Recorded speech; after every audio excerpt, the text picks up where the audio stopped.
कानपुर के गोविंद नगर विद्यार्थी market association के उपाध्यक्ष रोहित ज्वेलर्स के नाम से दुकान है। फरवरी 2020 में लाल कॉलोनी निवासी राजेश पांडे को पत्नी के इलाज के लिए जब पैसे की आवश्यकता पड़ी तो उन्होंने गोविंद नगर के विद्यार्थी मार्केट में स्थित रोहित ज्वेलर्स के पास अपनी लगभग 22 ग्राम सोने की एक चेन 25,000 रुपये में गिरवी रखी, जिसका 30% ब्याज भी दिया। उसके बाद कोरोना में उनकी आर्थिक स्थिति बद से बदतर हो गई, वह ब्याज भी नहीं भर पाए आगे, जिसके बाद उन्होंने दुकान में संपर्क किया और कोरोना में काम बंद हो जाने के कारण ब्याज जमा करने पर अपनी असमर्थता जताई और कहा कि आप परेशान ना हो, सब सही हो जाएगा, तो ब्याज और रकम देकर अपनी चैन ले जाना। राजेश जब जुलाई 2022 को दुकान में जाकर ब्याज जमा करने गए तो दुकान पर रोहित के लड़के से मुलाकात हुई। उन्होंने कहा, पापा अभी नहीं हैं, ब्याज जमा होगा और तभी हिसाब भी बनेगा जब पिताजी होंगे। उसके बाद लगातार टाला मटोली होती रही।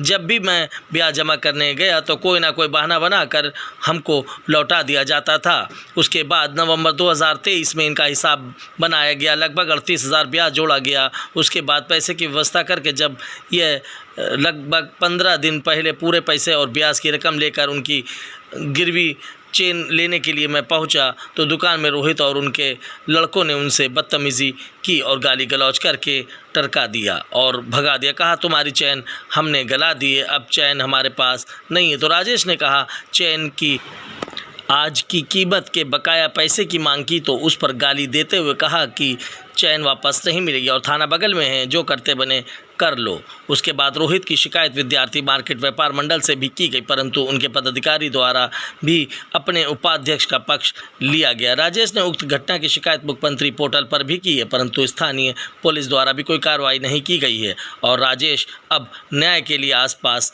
लोगों से बात कर रहे हैं और दर दर भटक रहे हैं। आइए देखिए क्या कुछ कहा राजेश ने।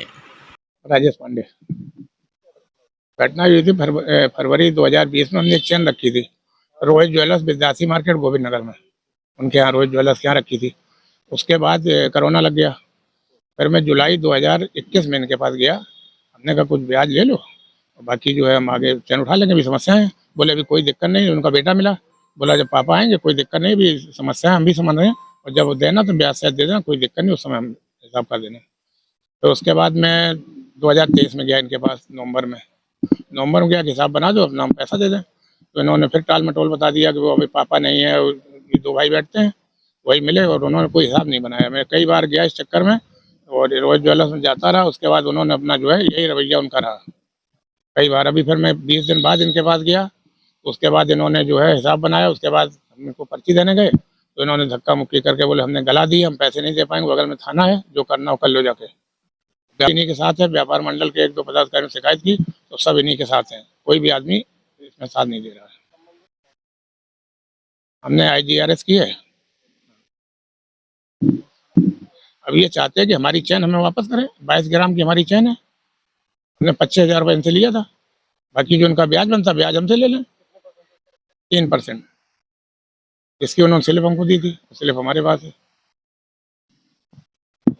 ये पर्ची है रोहित ज्वेलर्स की।